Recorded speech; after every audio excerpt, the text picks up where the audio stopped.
expressions. One of the things, regular expressions are used in a lot of places in computer science, but it's not in any required course.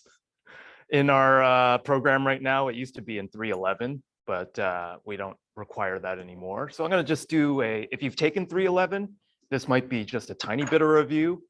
If not, this is something that this is kind of essential knowledge when you go out into the real world.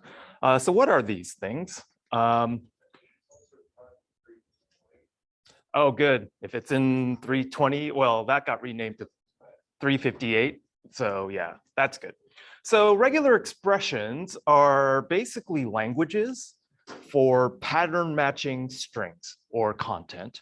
And it consists of, two sets of characters. One is the characters that are not interpreted by the regular expression language. So these are basically literal characters that match themselves.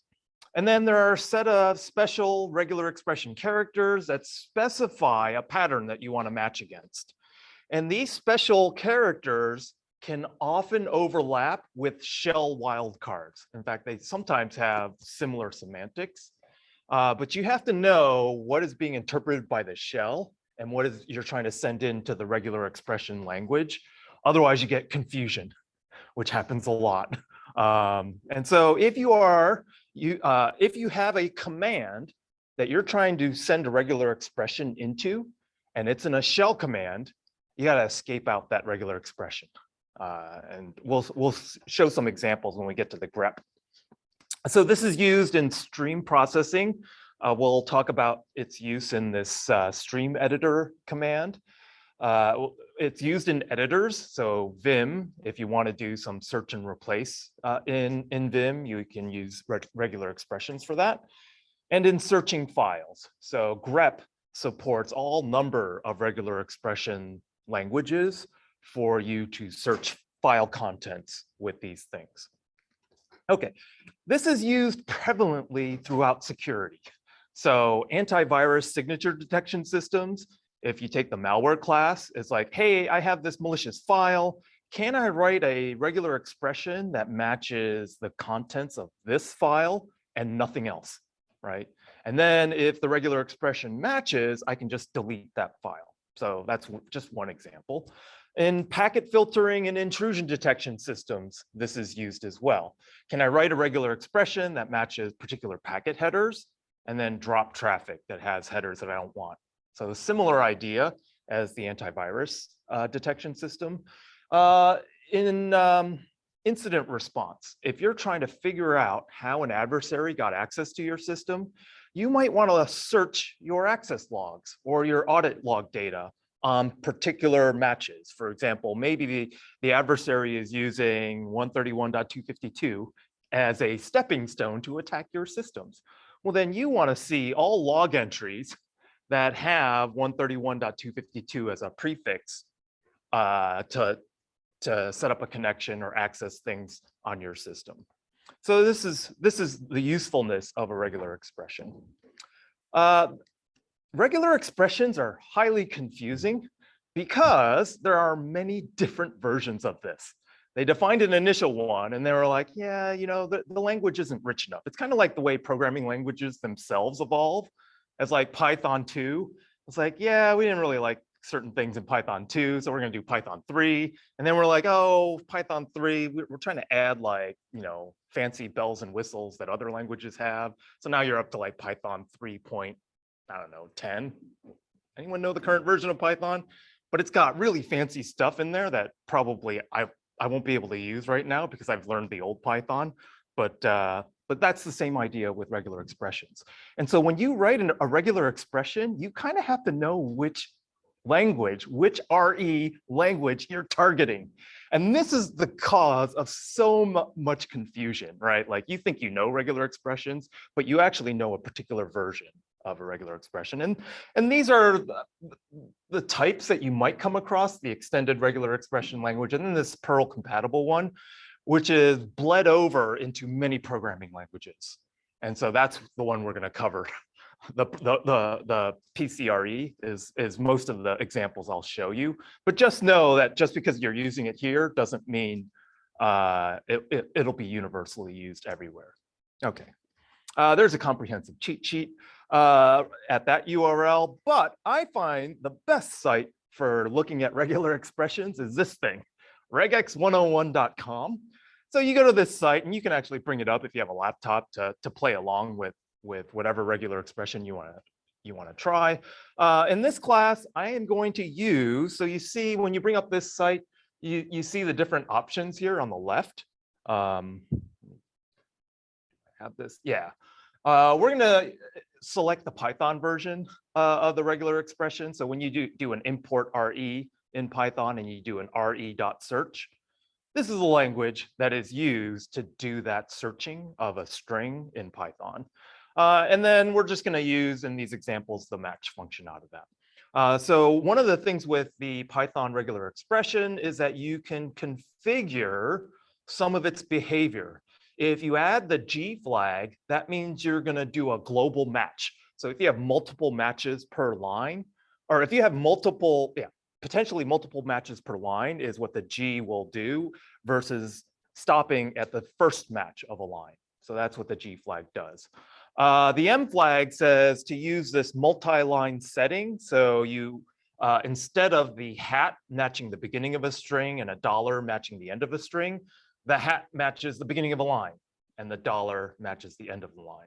So again, not only do you have to figure out which version of the language you're using, which mode, you need to know which mode you're using too. So in this case, I'm using Python PCRE based GM setting. Okay, that's all I wanted to go through with that. So let's go through an example. I have a test string, ABCD, ABCD, ABCD, and I want this regular expression. I want to say, how many times does ABCD match that test string?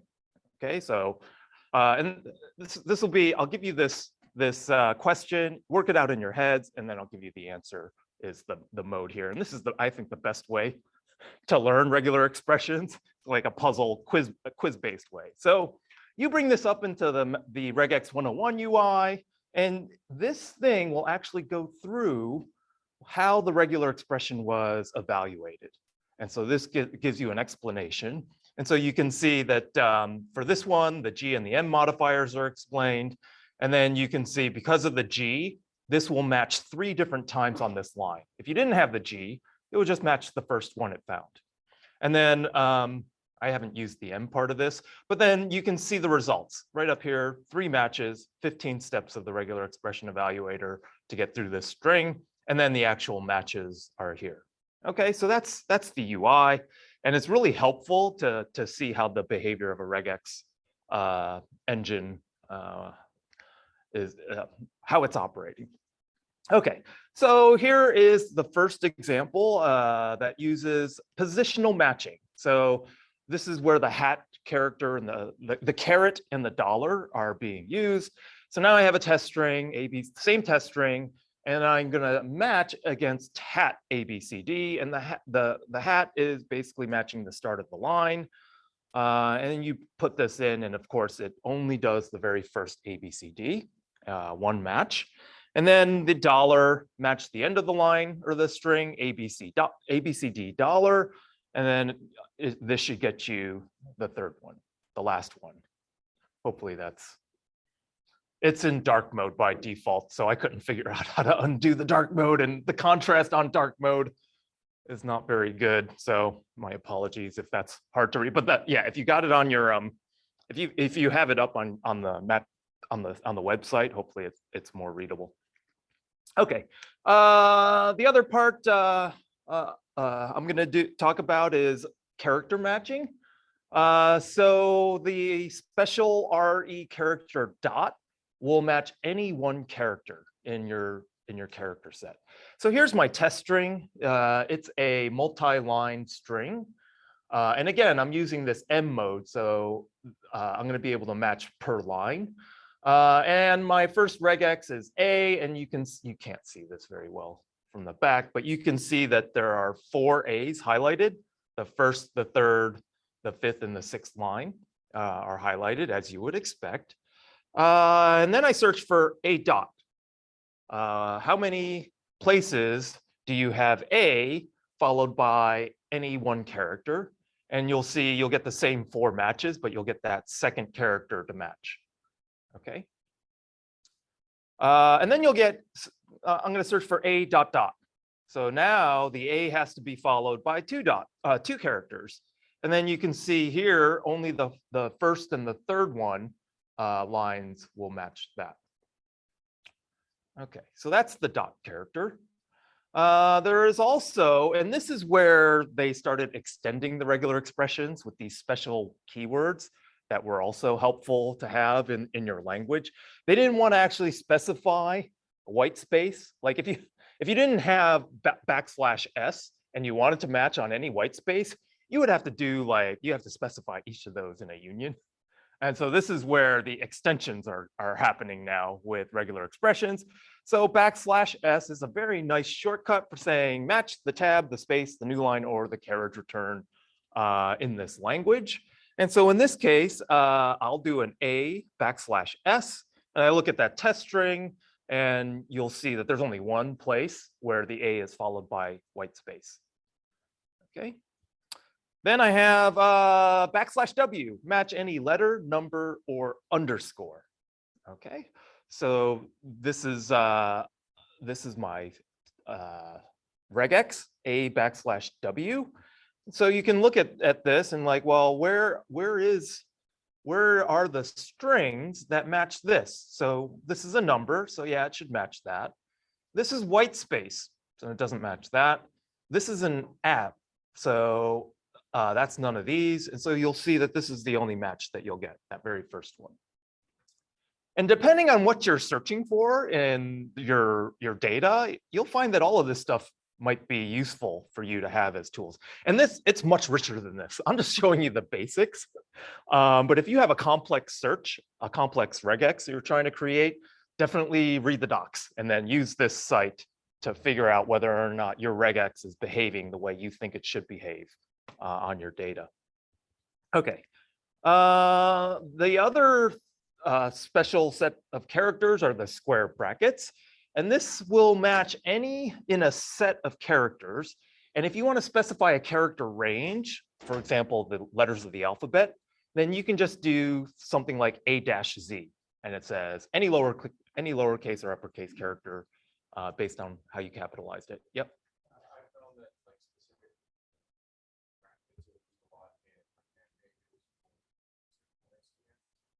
The brackets and man pages, yeah.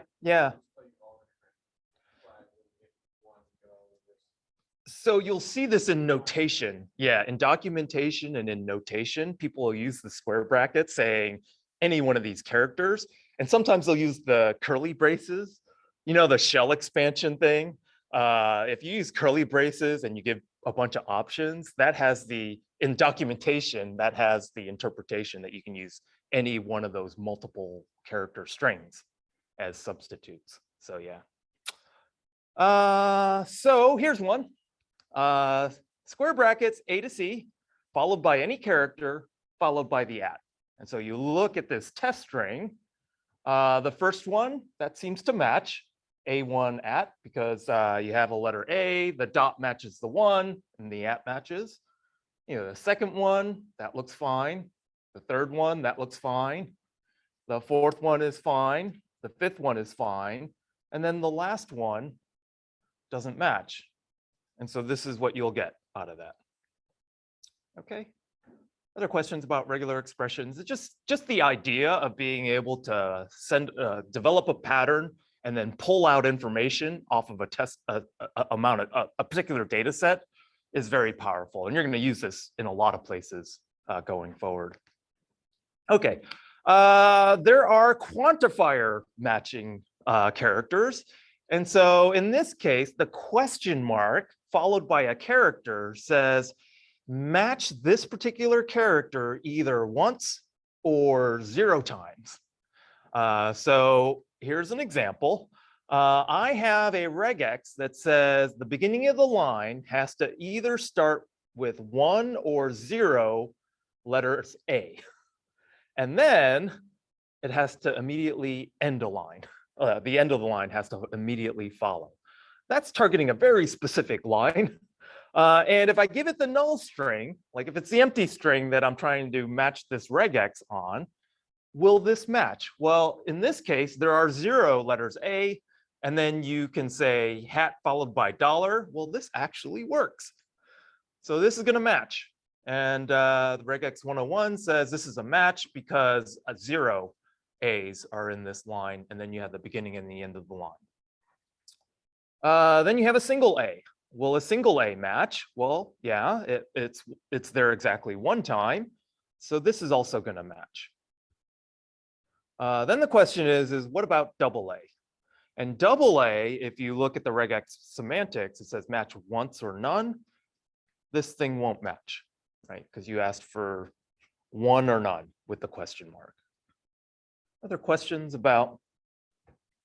There are times when you do need this particular function, and this is what the question mark will give you. A similar one is the plus character. This says match one or more times, so a minimum of 1 times. It has to be there, but you can match it multiple times. And so in this case, I'm looking for a string, begins with 1 or more A's, and then is followed by the end of the line. So here's a test string, null. Will this match? And because there are no matches, there's no character A, this will give you a no match in the regex. If you have a single A, then yes, this is matching once. It's the beginning, and then it ends the line after. So this is a match. And then finally, double A, because this is 1 or more times. This is also a match. Okay, that's the plus character. And I think you'll get some practice with this when you do your labs for this set, for lab set number 2. Okay, the final one is the star, which says match 0 or more times. So here's a regex.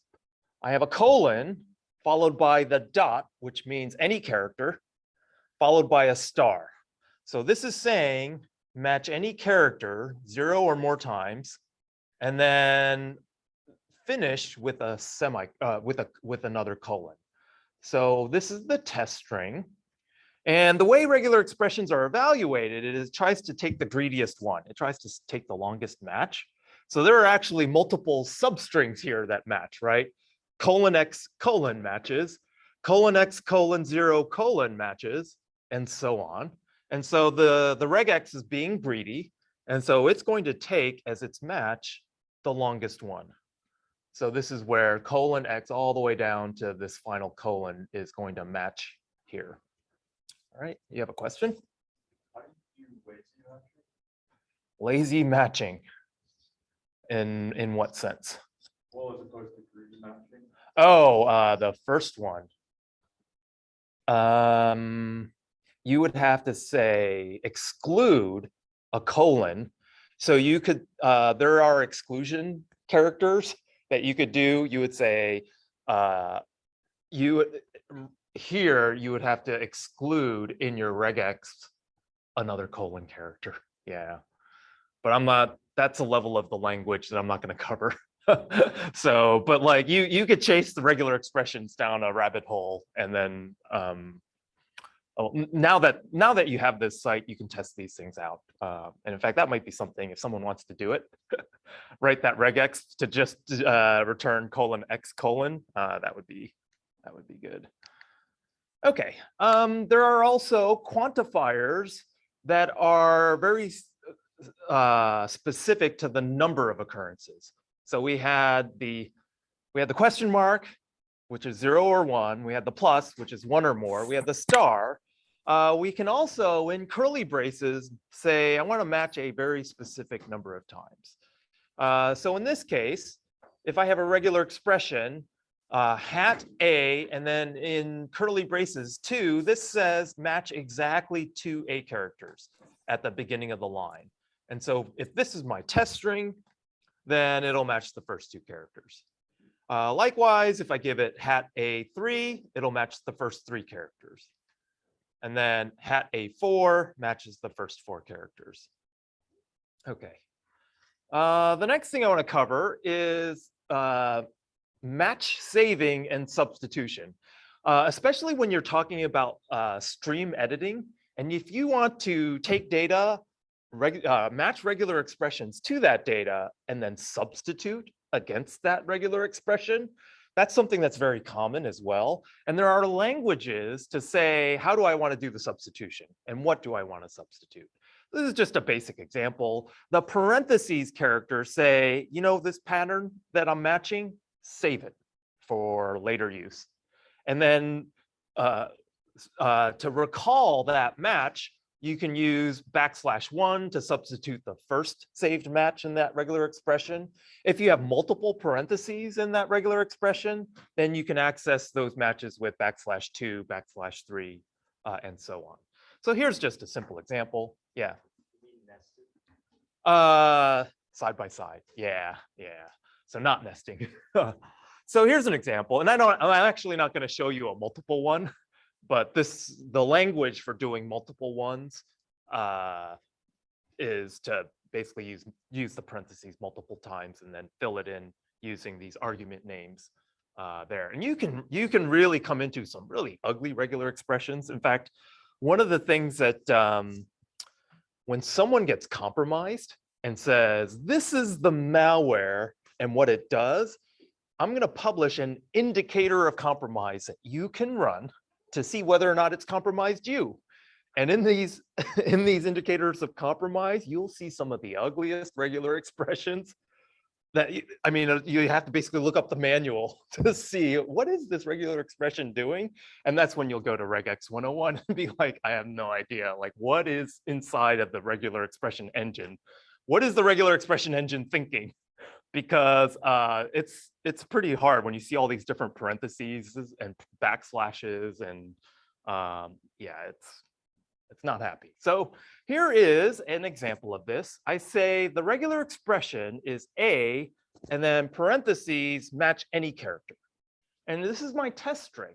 And so you can see here that this particular regular expression, the saved match will be whatever follows A. And in this case, it's for this particular match, it's 1. For this particular match, it's the character 2, and so on. And then I say, I want to substitute instead of A and that thing, I want to substitute B and that whatever it matched against. So this is what you'll end up getting. So this is A parentheses dot. You'll get, instead of A1, A2, A3, and A4, you'll get 4 matches. And then within each one of these matches, you'll get B1. So as a substitution, you get B and whatever this dot matched with. And so you'll get B1, B2, B3, and B4. Okay. So that's all I'm going to really cover. Again, that site is a playground for you to experiment with regular expressions. And that's what I'll point you to.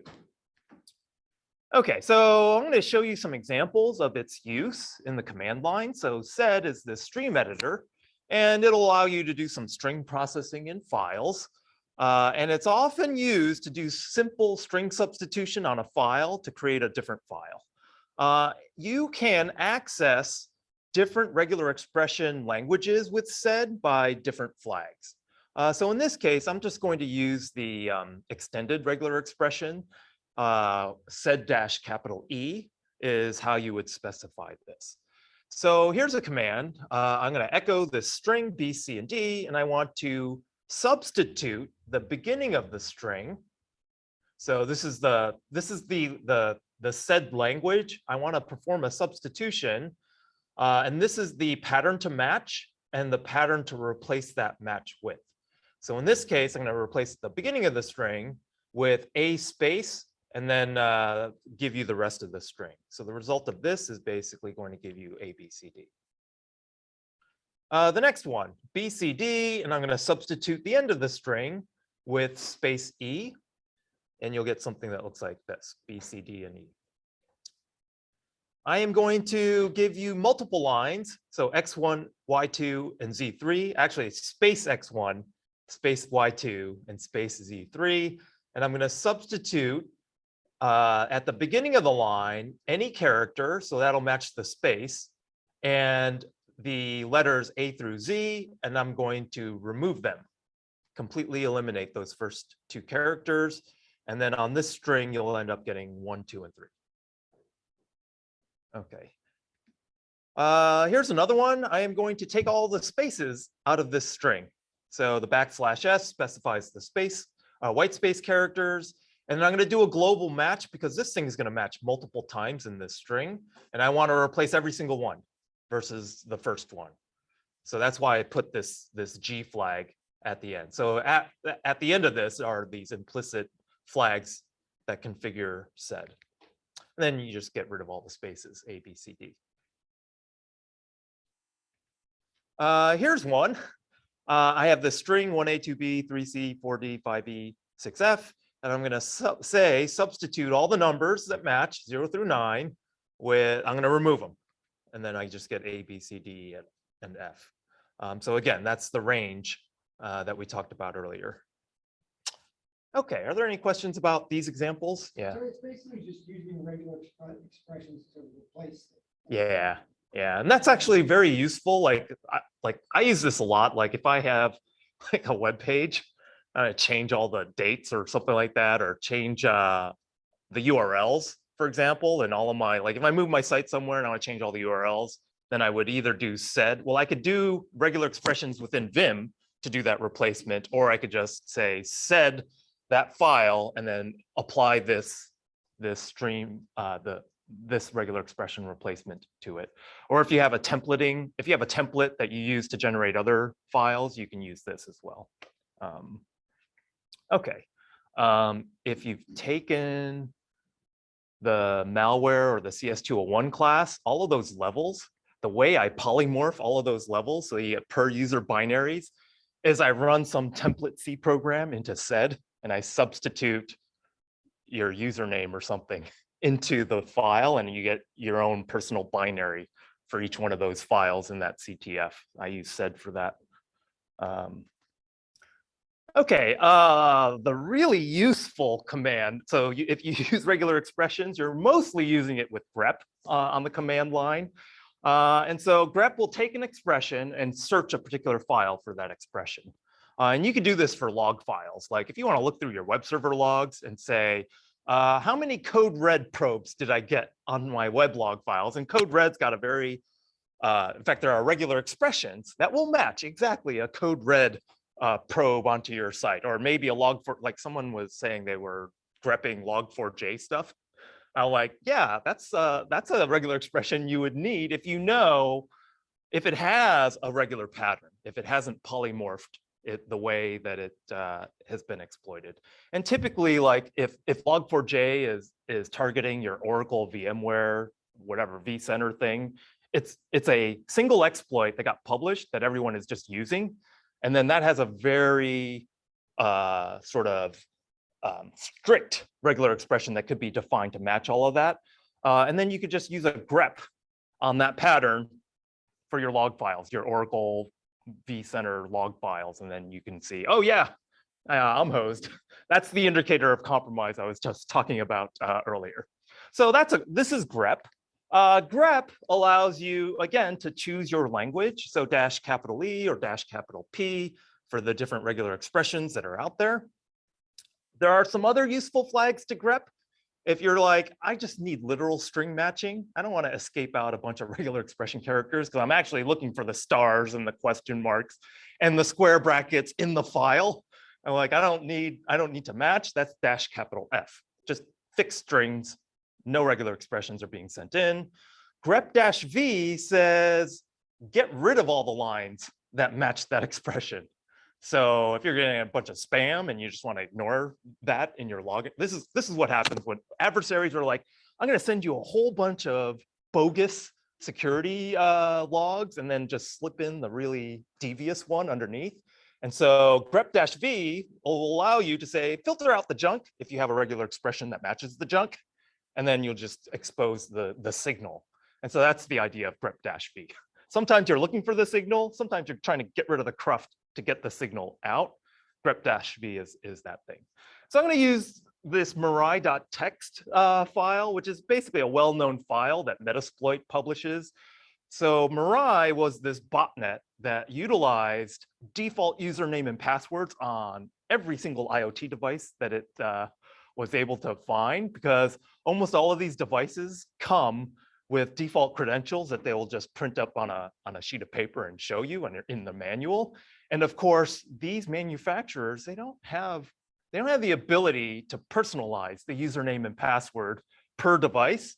And users, when they install the darn thing, certainly don't want to configure a different username and password than what comes with the device. And so you're left with basically a whole bunch of cameras that you can log into. And so this mirai.txt file is basically all the different usernames and passwords. And they're basically the username followed by a space followed by a password. And so that's what, in fact, your labs this week are doing something similar using the rocku.txt file, which was Rocku was a website that stored all the usernames and passwords in clear text, and then they got exposed. And so everybody's username and password that signed up for this site, I don't know if I did, but the username and password at the time was exposed in the clear. So here's an example of grep. I'm going to say, I want you to just search for the string root in this file and find out all the usernames or passwords that contain root. And then you'll get this huge list. And every single one of these will have root somewhere in the line. So either as the username or as the password itself. Here's another one. You can actually, as part of your regular expression, give it logical operators. So in this case, I say, I want you to grep for this pattern, either root or admin needs to match this line. And then you'll get something that looks like this. So in this case, root and admin are in that line, but then you'll get some that have root and some that have admin as part of this output. Now I want the opposite. I want all of the accounts that don't have root or admin in them, and then you'll get the opposite. You'll get these other kinds of users that are in that system. All right. Are there questions about this before I continue? Okay. So again, I can do a regular expression that says all of the accounts that have a username that begins with a capital A, because the username is the first column in this particular file. And you can say there is one device that uses capital A administrator as a username. Here's another one. I'm going to grep for all of the usernames that are strictly numeric.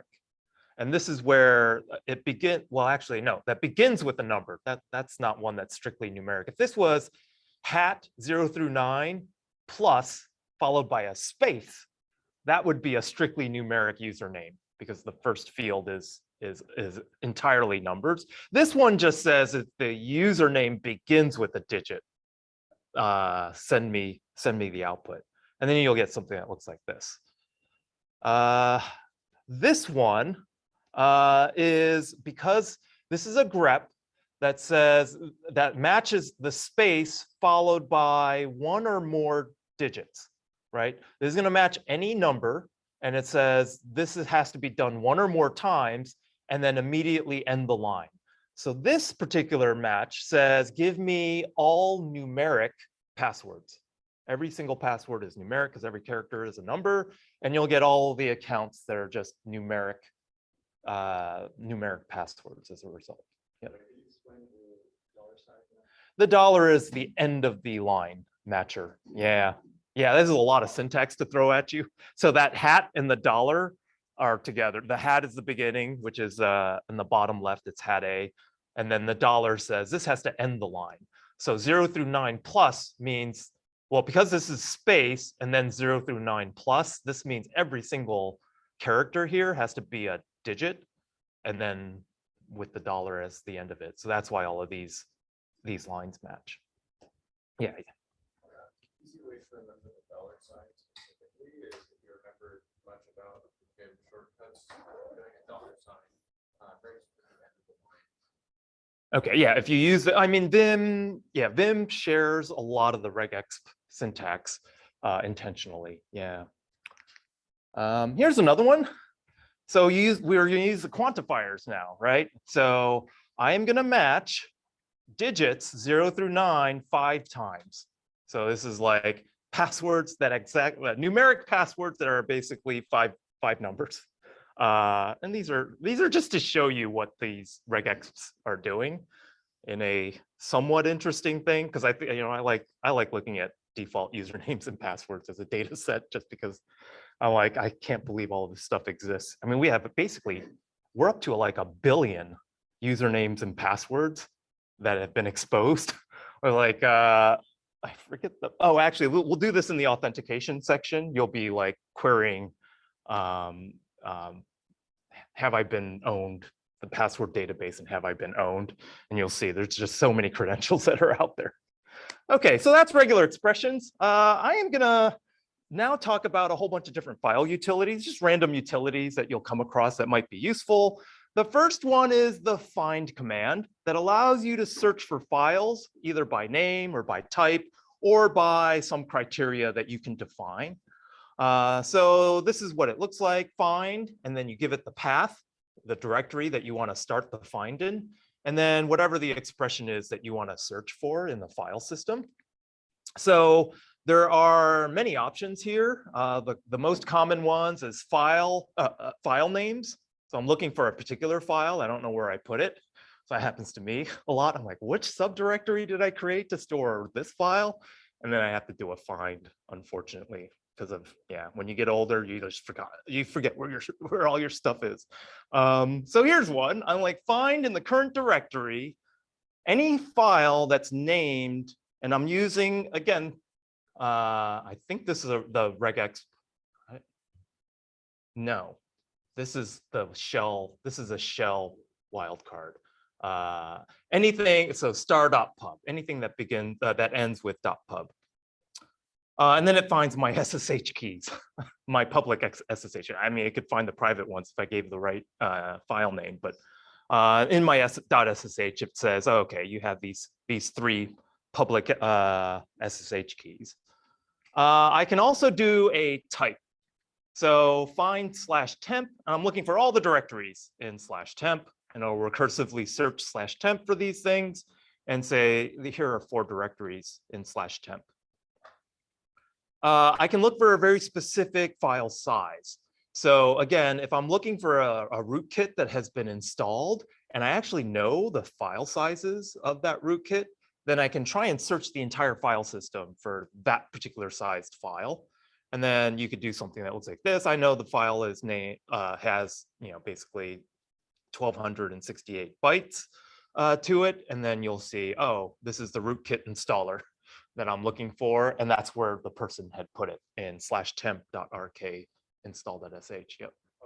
Can you get it to search like subdirectories of the directory? Yeah, so that's basically what this is doing. So find will by default, find will recursively search all of the directories that it can actually CD into. So we're going to talk about permissions in a bit, but as long as it can change into that directory and basically read all the files that are in it, it will search those. You'll see that find, if it can't traverse the directory, it'll let you know in standard error. It'll be like, yeah, I can't do all these things. So that's helpful. Okay, this is the one that you're going to do in the lab. You're going to try and find files based on criteria, and the most common criteria to use is when was the modified date, right? Especially if you got like compromised overnight and you're like, okay, I want to know exactly what files have changed overnight. Now, obviously, the adversary could clean up their tracks and like change all the modification dates if they really wanted to, or if they had good enough operational security to do. But that's basically what this particular command will do. So newer MT says, I'm going to specify the modification time, and I want you to show me all of the files that are more recently modified than that timestamp. That's the first one. If I just want to go back in time relative to my current time, then this -m time will give you all the files that have been changed in the last n days, where you specify as an argument to m time the number of days. Okay, so here's an example. I'm going to go into temp and I say anything that is newer than July 9th, 2022, which is when I created this example. And it'll say, oh, well, these are the files that changed. Okay. I could do something similar. I say anything that is newer than 1 day, I'm going to look for. And then it's the same set of files because I did this the same. Yeah, maybe I should have done a different m time just to show you a different output, but oh well. Another very useful thing to do is to execute a command on any file that has been found immediately. Like you could do a grep, or in this case, I'm going to do a listing. I want to say, hey, for all of the files that matched, give me an ls listing. So I figure out exactly what the timestamp is. So that's what this one is. I'm going to do a newer than, well, in this case, it's September 1st. And I'm going to do an ls. And I have to backslash this out because I don't want find to interpret these as flags. And so that's why this backslash exists. I want to pass these flags to the ls command, not the find command. So I'm like escaping that out. And then the curly double curly braces are the arguments I want to send to this command. And then this backslash semicolon terminates this exec command. And that's why that syntax is there. That's confusing. And then it basically does an ls-l. So you know the exact timestamp of each one of those files. Did you have a question? Yeah, I'm just curious, like, why would they allow you to change the timestamp? Because it seems like you're just inviting like trouble, right? Like, what is there a purpose behind why they chose to allow you to just modify the timestamp? Just like the internet protocols, the people who designed it weren't thinking about human, like the worst of human nature, I guess. But you can fix this, right? Like you can. So one of the things you can do is an append only sort of file system log. So log structured file systems are just recording changes, deltas. And then you can see, hey, one of these deltas rolled back time. So that's one way to do it. Other ways are to make the file system, well, to add certain properties to the file system itself. It's actually a property of the file system. And you can disallow some of those operations. The other thing that people have found is that there's a difference between the create time, the modify time, and the access time on a file. I only show you the modify time. But like if you see a file that got created, well, first the adversary has to change all of those. Otherwise, you can do a find on one of them and expose it. But then if they only change the modify time, but they don't change the create time, you could have a file that was last modified earlier than it was created. And you're like, okay, that's bad news. But yeah, you're right. This is adversarial thinking. And this is the kind of shenanigans that you have to think about when you're analyzing a system, when you're trying to do a forensic analysis of a particular system. Yeah.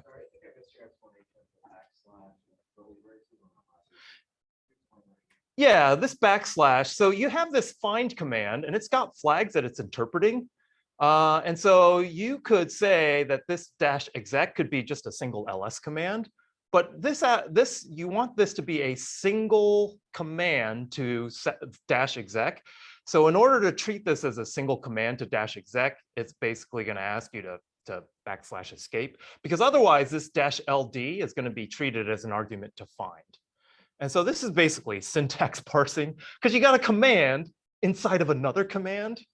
And that's where the syntax, and I don't really want to go into the language of what the dash exec flag is parsing, but just know that this has to be done in order for you to get get this thing to do what you intended it to do.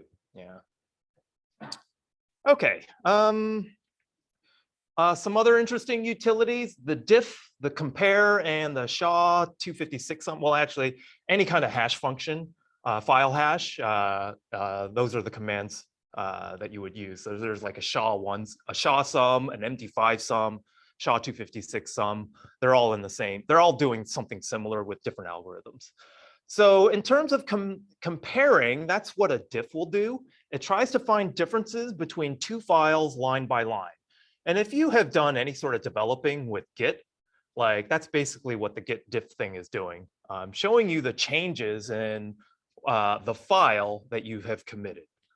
So that's diff. So here's an example. I echo two strings into two different files. One has a lowercase y, it's XYZ, and then one is a capital Y. And then I do a diff, and the diff says, hey, in the second character of the second line, this file does not have a little y, but instead has a capital Y. And that's how you parse a diff. And the 3 dashes here separate the changes. Okay, you'll get something similar when you see this in Git and GitHub, but it'll be color highlighted, like red and green. And it'll be much easier to deal with, but it came out of this. So if you want to do this in the command line, this is what it is. If you are comparing 2 binary files or even 2 ASCII files, and you just want to know if they're same or different, you can use this compare. And that's basically what this just tells you if they're the same or different. The SHA-256 sum, so if you want to sign a hash of a file and publish it as being the file you want to commit to, you would use this utility. And it just takes a cryptographic hash sum, and we'll get to this next week. Well, what is this hash function? We'll get to this next week. And so if I do SHA-256 sums of each of these files, the way a hash function works is that the output looks random. If you like every single bit will randomly change if you change any part of the input file. So even though this is a 1 character change in the input file, the SHA-256 sum of these 2 files are basically, completely different. They look like it randomly changed the entire thing. Okay. Yep. So would you have to redirect that into a new file if you wanted to save that encryption? Yeah. It's just printing back what the encryption. Yeah. So by default, SHA-256 sum will emit to standard out, and then because of all the stuff we covered last class, yeah, you would just send it to wherever you needed to get that checked. And if one of the things you can do, if you have a manifest that says here are the SHA-256 sums of every single file in this package, then you could write a script or a program to go parse it and then actually recreate the 256 sums to make sure that yes, they are what the manifest says they are. Something, this is maybe a bigger question, but there's something I've never understood about these kind of call encryption algorithms. It's like if they're so easy to just rebuild the original file, then what's the. So this is where digital signatures matter. It's the developer signing key that says this is the blessed SHA-256 sum of Python requests. That's the one I use all the time. Like if I pip install Python, if I actually install that package and it comes with a SHA-256 sum that the developer has published and created a digital signature for, and I know the developer's public key, then I can say, yes, I have what that developer wanted. And this will become clear next week when we actually talk about digital signatures on hash functions. Because yeah, this is supply chain integrity, which is all the rage right now. This is what we need. And this is the utility for getting your SHA-256 sum locally, so you can start validating some of the software that you're downloading. And then most of us, like when I do an apt install or a pip install, I'm not checking those sums, but there are automated systems I have to trust someone.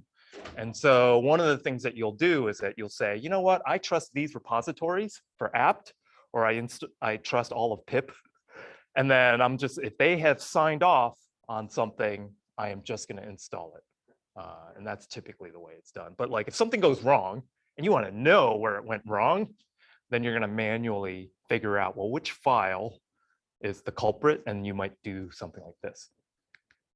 Okay, another command that I want to talk about, and this is actually more relevant in the malware course than this one, but I just wanted to I want to point this out because we talked about path hijacking last class.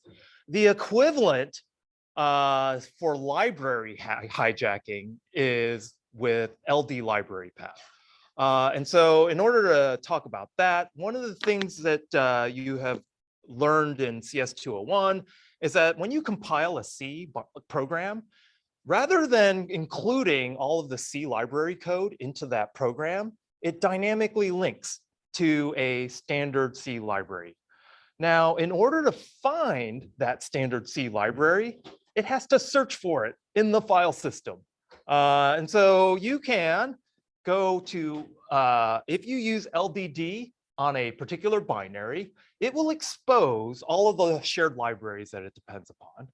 And if it doesn't include an absolute path, then what it does is that it will search for these files in the file system somewhere. And the way it searches these files is through this environment variable, LD library path. And based on what the user has set, it might get different files, right? And of course, adversaries have figured this one out. And so they might actually try and hijack your library path to get you to load a rogue version of one of these two files instead of the one that you expected. So yeah, if you have an echo $LD library path and the dot is the first part of this path, then yeah, if the adversary slips in a rogue library in your current directory that basically has these two names, then it'll just basically insert itself right in there. And this is something that you'll see in some of the, well, you'll see this in the malware course a little bit, but you might come across this in news articles actually. I don't have them in this one, but yeah, there's plenty of cases where they're hijacking the library path. Okay, here are a set of commands that I haven't used in a decade. Because it used to be when you were managing Linux systems, you had to manually mount and unmount any of these drives that you were inserting. Now they have auto mount and auto FS and these sorts of things. And I just put this in there because in the end, your machine is a collection of file systems and they're put together under one logical directory tree, right? Slash. But like if you have multiple disks on your machine, like you basically will find a subdirectory to mount that disk into your file system tree. And then this is what you would do, mount the mount command. So if I stick in a USB drive and I want to say it's dev, so the actual device name of the USB drive is SDC1. And I want to put this in my regular file system, I can say mount this disk device on /media/USB drive. And if this was an empty directory in my root file system, then it will take this file system and then put it at this root. And then you can unmount it if you'd like. But like you can see that stuff, all of this stuff is done automatically, but you will still want to know what's been mounted on your file system and how to unmount that thing. Okay. So DF lists all the file systems and their mount points on your system. And the -H is to say, give me the name of the file system and its size in a human readable format. So if I do a df-h on my system in my office, I'll get something that looks like this. I'll get way more than this, but here's my root file system. So my base device is only 468 gigs. And this is the file system that's got most of the system, like all of the system stuff, like /user, /var/temp. It's all in this small partition. And then within /user localhome, this is where my home directory is. And I'm a hoarder, so I need like a huge disk to hoard all the stuff that I have. So I have like 1.5 terabytes out of this 4 terabyte drive mounted in this subdirectory. So that's the idea of just knowing how to navigate your file system and what's there is the reason why I'm going through this. Another useful utility is to get the disk utilization of files or directories. If you don't want an exhaustive listing of every single size of every file in a subdirectory, you can use a -s as a summary. And so here's an example. I'm going to want the disk utilization. I want a summarized disk utilization in human readable format of these 3 directories, temp, var, and user. And you'll see temp is 240 kilobytes, var is 6.7 gigs, and /user is 1.5 terabytes. Okay, other questions about that? I want to blast through a whole bunch of network commands that you might come across. So the first set are SSH and SCP. So you've already been using SSH. This is a remote login facility that's encrypted.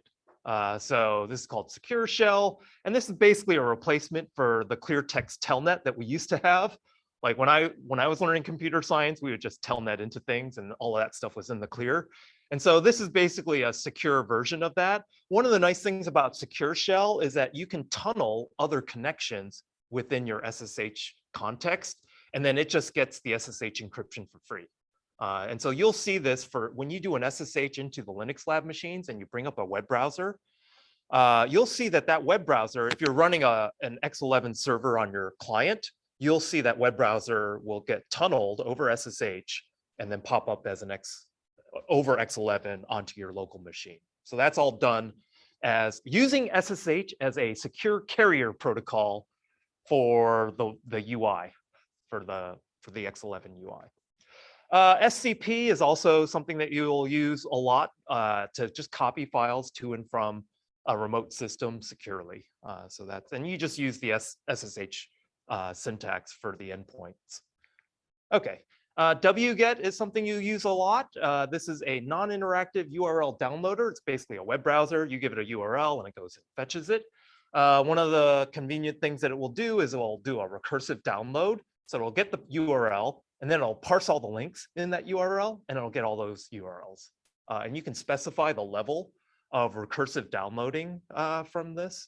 So here's an example. I get recursively, I want to say, go follow this site 2 levels deep and then download all that content locally.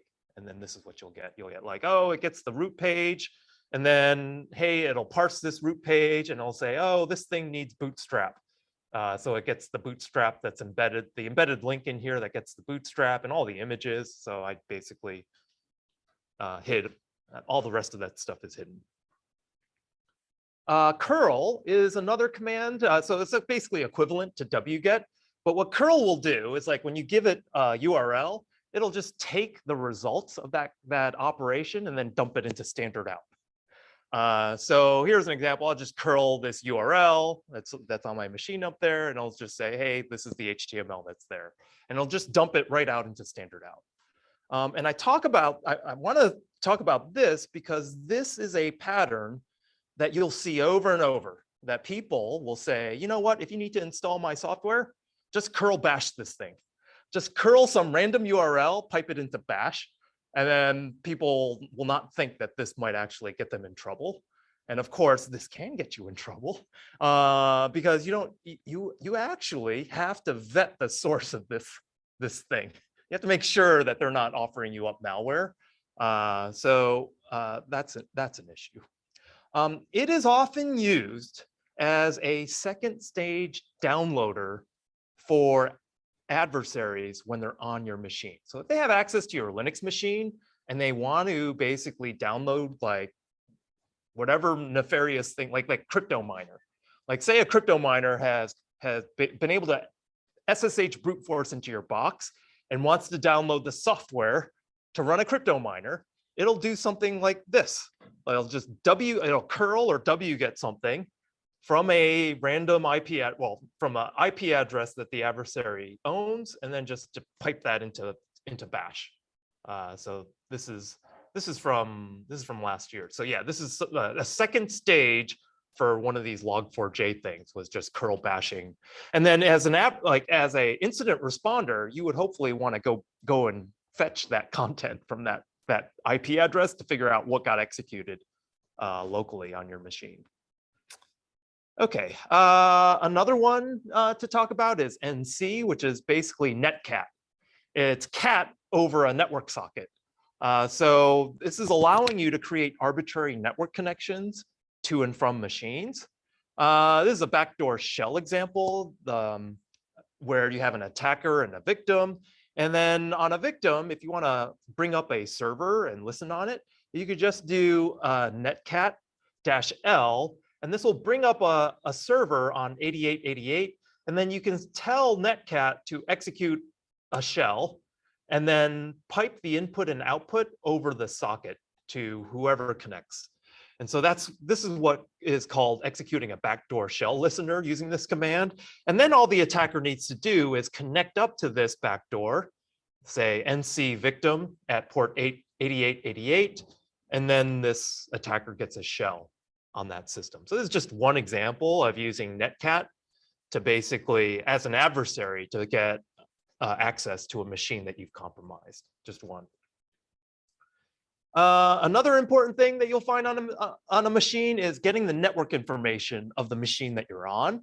And so there is this command called IP in Linux that will allow you to manipulate all the network interfaces and the routing on a particular machine. So if you say IP address, it will dump out all the IP addresses associated with your device. And so here, this is specifying the loopback address, the LO interface, and then this is specifying my IP address, which is 220.66. I put the red highlights in there myself just to show, because there's too much other stuff in there for you to parse. One of the things that it'll do is it'll give you like your Ethernet address. So if you need your MAC address, it'll give you that as well. Here's another part of it. You can find out all your routes. So in this case, all of my default traffic is going to go, this is my default router, 220.250. This is my subnet, the 220 subnet, and then this is a Docker interface that's on my machine. The equivalent functionality is done with ifconfig. Okay, the next thing I'm going to talk about is navigating processes on your Linux system. And this is something you'll definitely need to do if you're a security person, because you need to know what stuff is running on your system. And if something is, looks kind of strange, then you'll need to know how to kill it or how to figure out how it started. So that's what this the next part of this will be. Get situated here. One of the things that comes in handy is to figure out, well, how long has my system been running? What is the uptime? Like if the adversary has rebooted the system, then you'll see that, oh, the uptime's really short. So uptime gives you the current time, the time since the system has been brought up. It also gives you the number of users logged in and the system load. How many jobs are waiting to be run when the scheduler wakes up in the operating system and has to choose the next process to run? And so in this case, if you look at this uptime, I think this might have been for when Linux Lab was getting hosed or something like that. This is 305 users, and the load average is like 40. There are 40 jobs waiting to execute when the scheduler runs. So you want to get a new system here, or you want to like offload this system, but that's what you can, the statistics you can get with uptime on the command line at least. Another important utility is top, to say, well, which are my most active processes, or which are the processes that are using the most memory is another thing you can get out of this. And then it just sends the output up to a pager that will continuously update the statistics. So if you run this thing, you'll get something that looks like this that will continuously update. You get the load average, similar to the uptime stuff. And then you can see these are the highest CPU processes over a running average. And then you can also see the amount of memory each one of these processes are using. And this gets you an idea of what's going on. Like if someone's running a crypto miner, you can bet that they're at the top, unless they've hidden themselves from the process listing, which they can do. But we'll get to that in a different course. Another very useful utility is the process listing, PS. And this shows all of the current processes running on a system. Some of the flags that you might want to use are the -E to list every process, the -F to get the full format, all the different things associated with that process, not just its PID. The --forest gives you a process tree. There's actually a separate command called PS tree that'll give you the process listing starting as a tree, starting from the initial process that booted the system. But PS tree allows you to see all of the children of a parent process in a visual way. So here's an example of running this process listing on a machine. And this is just my machine. I'm upstairs. I have a window manager. And when I logged into that window manager, it spawned this session worker. And then this thing spawned X11. And then this thing spawned my window manager. So I'm using this really old FVWM2 thing that this is from the 90s. I'm still using it because I like it.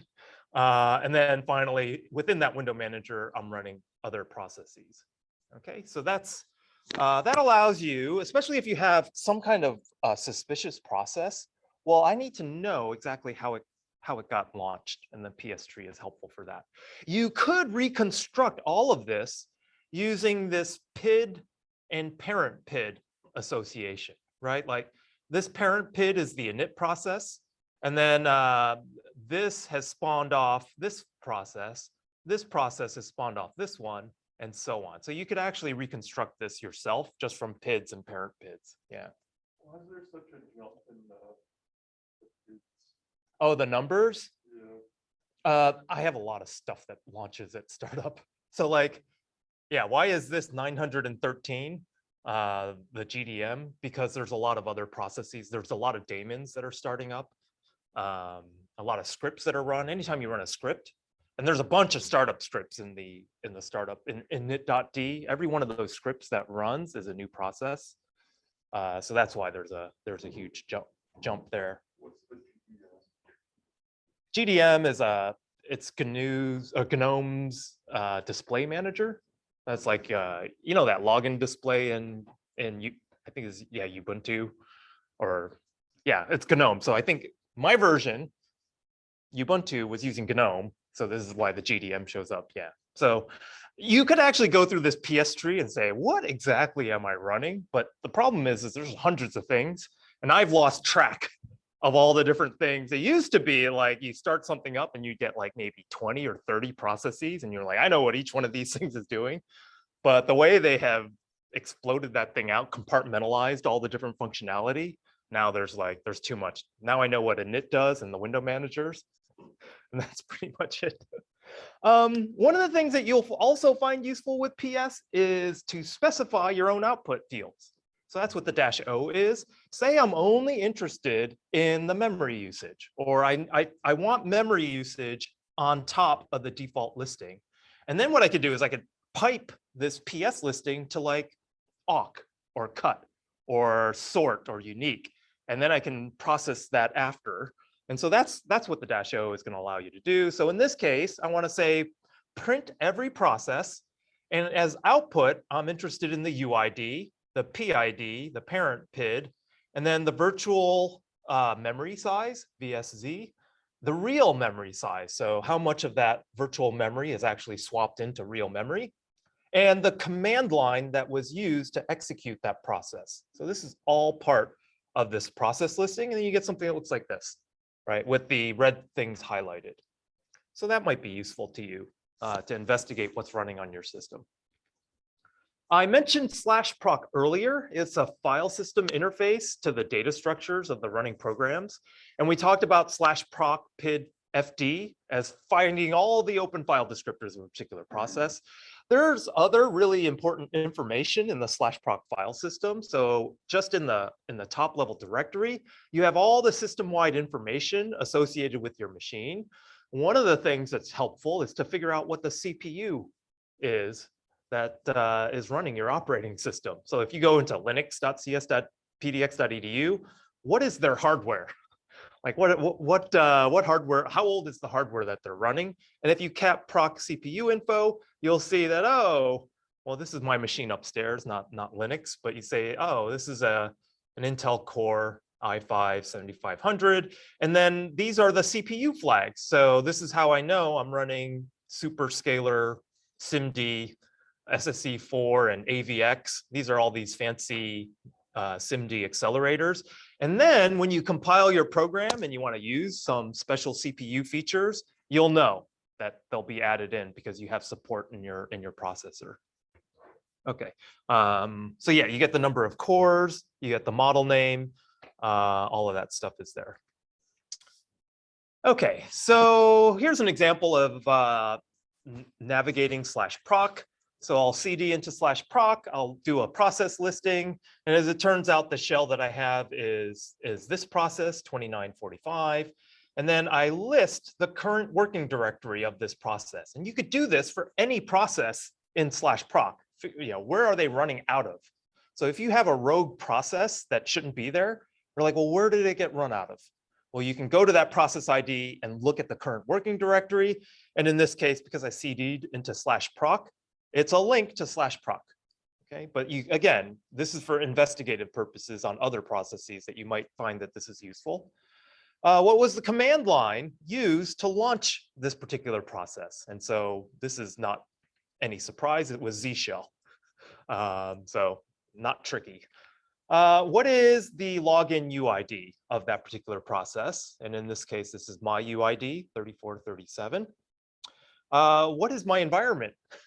Right? What was the process's environment variable? So this is one way, like if someone set their AWS credentials in an environment and I got root, I would just cat that process's environment variables and get all their AWS credentials from it. Not that I've ever done it though. So this is so I don't actually have it in here as well. I think I might have clipped it out, but then you can get all of my environment variables. Well, the processes environment variables. So these could be different per process based on how you set the thing. Okay. ls of, this is really important for forensic analysis. This is listing all of the open files in a really cool, highly flexible interface. So ls of finds all the files, sockets, pipes, and everything else that the user has open. And you can search using ls of with a PID, to a specific PID, a specific user, everything that user has, or a specific process name. And I'm going to show you the process name thing. So if I do a netcat and I listen on port 8000, and then say, as an administrator, I see this process running, I'm like, this doesn't look good. I'm going to do an ls of using the process name of NC and see everything that this process has open.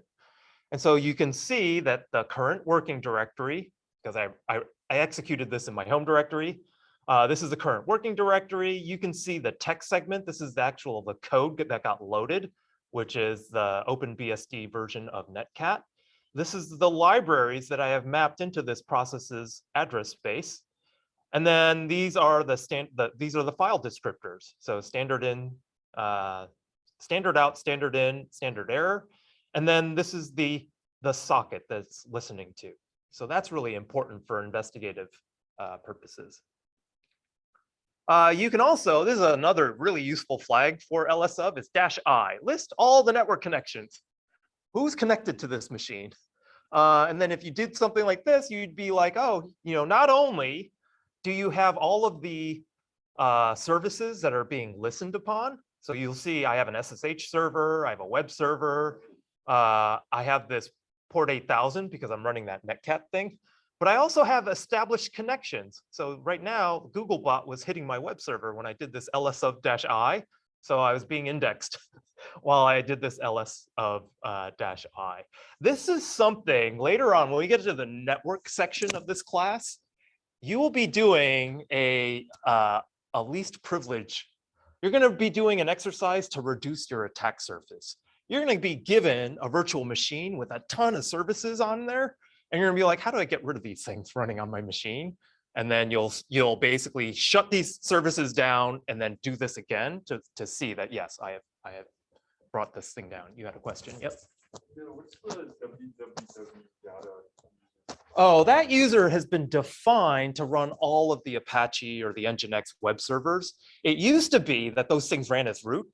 And then if they had a bug, the adversary got root access. So then we're like, okay, that has to run as an unprivileged user. And then when it needs privileged access to get at port 80, so this is trivia, but like when Unix was first developed, they said any low number port that you want to listen upon has to be listened upon as root, because we don't want just random people bringing up services between, with low numbered ports. So that forced the web server to run as root, right? But the problem is that web servers are buggy, and you don't want a bug in your web server to cause full-on compromise. And so we've compartmentalized the permissions of web servers, and this is one of the ways we've done it. And we want to do this in a way that still allows us access to the root, the port 80, and we'll talk about how that's done later on. So, okay. There is this netstat command that you can also use that provides similar functionality to lsub-i. It's just a purpose-built one that's targeting just network connections as well, whereas lsub does just about everything. The next thing I want to talk about is handling processes in the shell. The first thing that you'll come across is, how do I stop processes, or how do I terminate them? And then if I've stopped it, how do I begin them again? So the first thing is Control-Z. If you type a command interactively and it's sitting there running in your active window, you can stop it using the Control-Z keyboard shortcut. So say I start this sleep 100 seconds, but I want my terminal back, right? Like a sleep has hijacked the standard in, standard out, and standard error. I want this thing to stop. So I'll do a Control-Z, and it'll suspend that process. Now, this process is just not running at all. The scheduler sees that I have intentionally stopped this thing and will never reschedule it until I change the state of this process to ask it to continue. I can continue this job in the background by typing BG. I want this thing to wake up and be schedulable by the operating system again, but I want my terminal back. I want you to send it into the background, and that's what the BG command does. And so if I type BG, it'll say, hey, I've continued this process, but here you got your terminal back. So that's what this example is. I can bring that process back into the foreground by typing FG. And this will, if I type FG, now I'm back interactively running this sleep command. Yeah. When the process is backgrounded, does it alert you when it's finished? Yeah, it will exit and then send a signal. So this would be a wait signal. So if you remember, if you took CS201, when you spawn a process, there is a signal that the child sends to the parent when it's completed, and the parent has to actually catch that signal and say, okay, the thing has completed. That signal, so the shell is the parent, it spawns sleep as the child.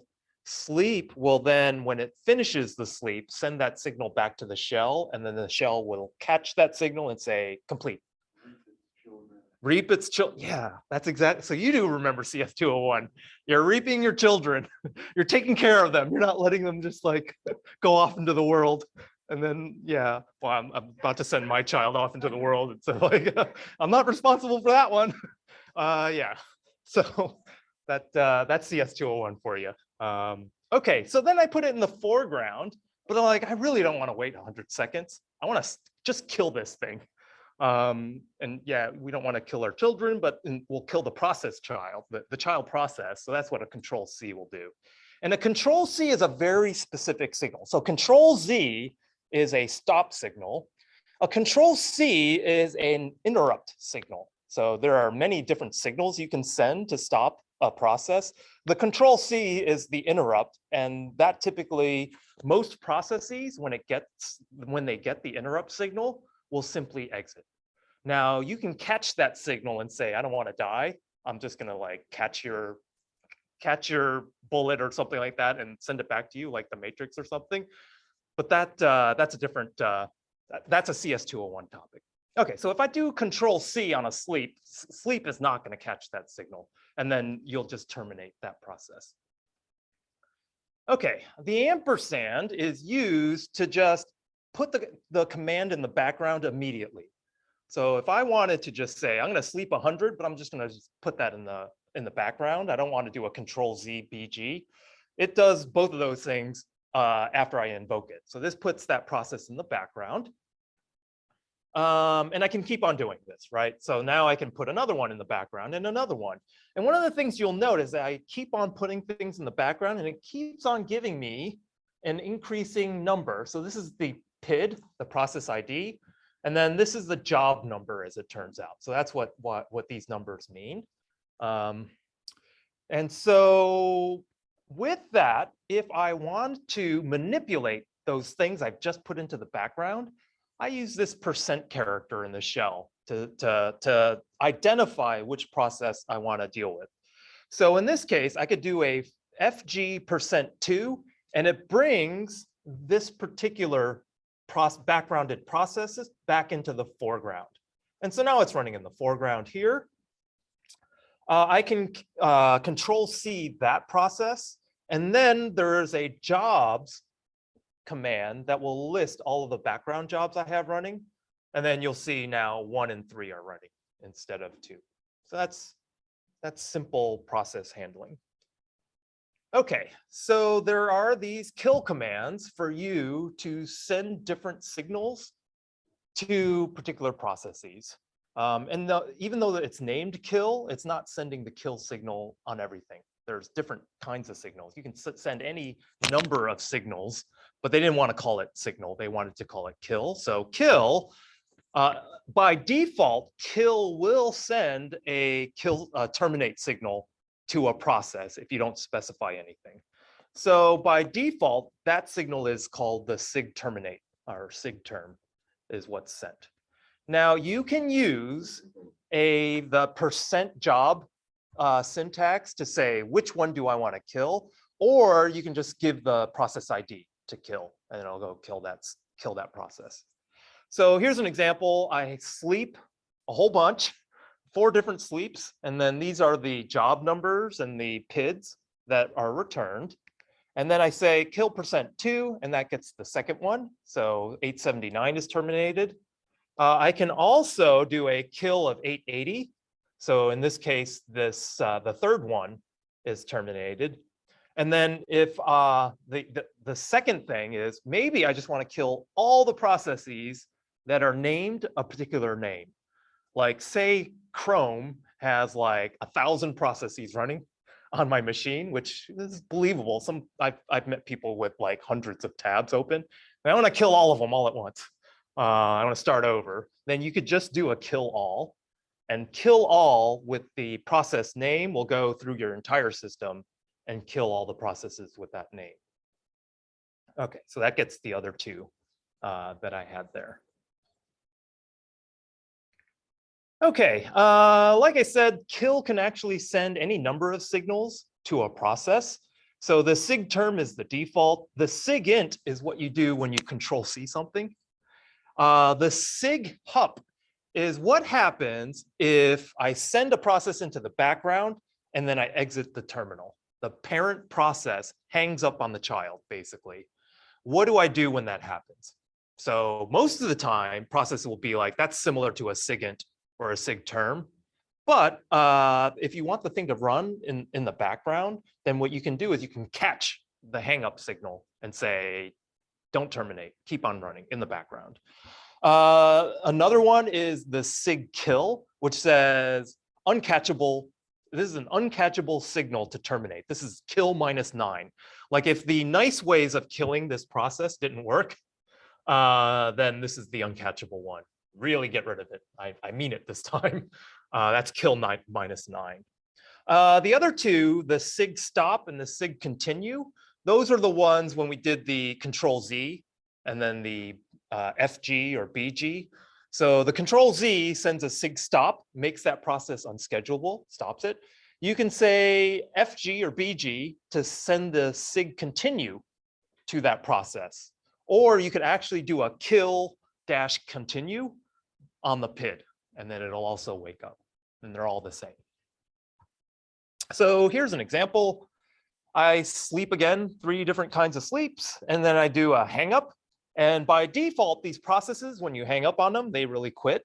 So I hung up on the very first one. I can do a jobs on it, and you see the other 2 are running. I can say, you know what, I just want you to stop that 3rd sleep. And that's what this is doing. So again, the flag to kill is to give it the actual name of the signal that you want to send it. And this basically stops. This is the same as doing a control Z, or putting the third job into the foreground and then doing a control Z and then putting it in the back. No, and doing a control Z. That's what this is doing. Yep. Say that you're on like the like school system and a root user stops just like a student process, and then the student wants to start it again, and the student start it again, or is it like privilege based? The student can start it again because you own the process. Even though the administrator has the ability to send that signal, they haven't taken ownership of your process. So you still own the process. So yeah, if Jonica keeps stopping your process and you want to keep starting it again, you would just have to write a script to always continue your process. Jonica would never do that. He's a really nice guy, actually. Way nicer than I am. So then you have these jobs, and now this third one is not schedulable. It's stopped. It's never going to be scheduled again, well, until you change its state. And then this is a running sleep. So that is schedulable. So it'll wake up periodically to see if its sleep is over yet. You can then send the continue signal. So this is similar to doing the FG command, and just say, hey, I want to restart this thing. And then if I do a jobs, now both of them are running. So that's how you would send different signals to different processes using the kill command. I can also interrupt that thing, and then this thing will quit. So that's what the sleep 300 is. I can do a jobs and then see that that's the only one that's left over.